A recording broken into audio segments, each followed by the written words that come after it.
एक तरफ नरेंद्र मोदी तीसरी बार प्रधानमंत्री पद के शपथ ले रहे थे, तो वहीं दूसरी तरफ कई नए चेहरे की भी चर्चा खूब हो रही थी। उनमें से एक नाम चंद्रशेखर पेमासानी की भी है। चंद्रशेखर पेमासानी गुंटूर सीट पर पुन्नूर से वाईएसआरसीपी के मौजूदा विधायक किलारी वेंकट रोसैया को करीब 3.5 लाख वोटों से हराया था, जहां चंद्रशेखर को 8,64,948 वोट मिले थे। वहीं वेंकट रोसैया ने 5,20,253 वोट हासिल किए थे। मोदी सरकार के तीसरे कार्यकाल में कई नए मंत्रियों को मौका मिल रहा है, क्योंकि बीजेपी अपने सहयोगी दलों के साथ मिलकर सरकार बना रही है। आंध्र प्रदेश में 16 सीटों पर जीत हासिल करने वाले टीडीपी के भी 2 सांसद मंत्री पद के शपथ लिए। इनमें से श्रीकाकुलम सीट से सांसद राम मोहन नायडू कैबिनेट मंत्री और गुंटूर से सांसद चंद्रशेखर पेमासानी राज्य की शपथ लिए।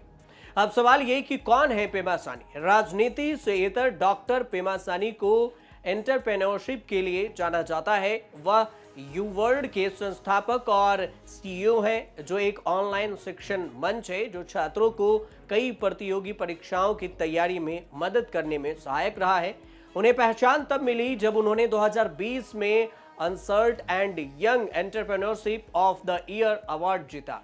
भारत और अमेरिका में 100 से अधिक कंपनियों और संपत्ति में निवेश के साथ डॉक्टर पेमासानी की संपत्ति आश्चर्यजनक है। उनकी चल संपत्ति में 2 मर्सिडीज कार भी हैं, एक टेस्ला और एक रोल्स रॉयल शामिल है।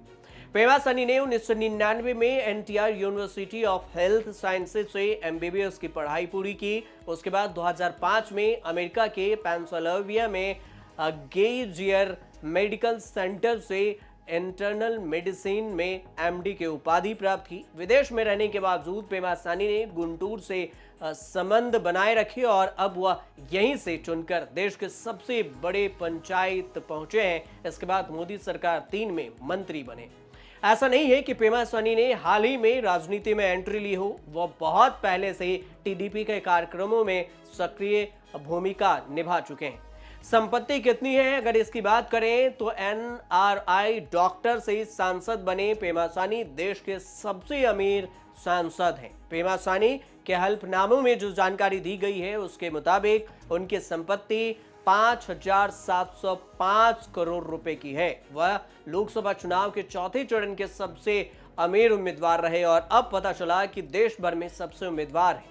चुनाव लड़ने में 8,360 उम्मीदवारों में सबसे अधिक अमीर पेमासानी है।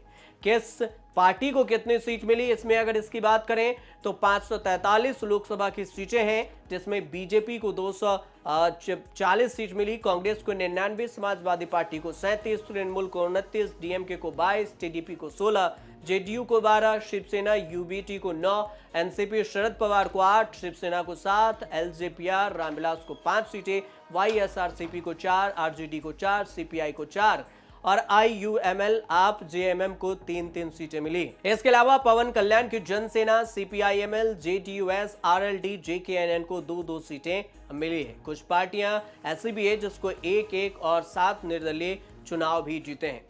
लेकिन सबसे ज्यादा जो मोदी सरकार 3 में चर्चा है वो पेमासानी को लेकर। चंद्रशेखर पेमासानी, जिनके पास 5,000 करोड़ रुपए की संपत्ति है और वो 543 सांसदों में सबसे अमीर सांसद अभी तक के हल्फनामे में जो जानकारी दी गई है उसमें गिने जा रहे हैं। अब देखना दिलचस्प ये होगा कि मंत्री बनने के बाद पेमासानी आंध्र प्रदेश और देश के लिए क्या कुछ करते हैं। आप देखते रहिए न्यूज़ तक।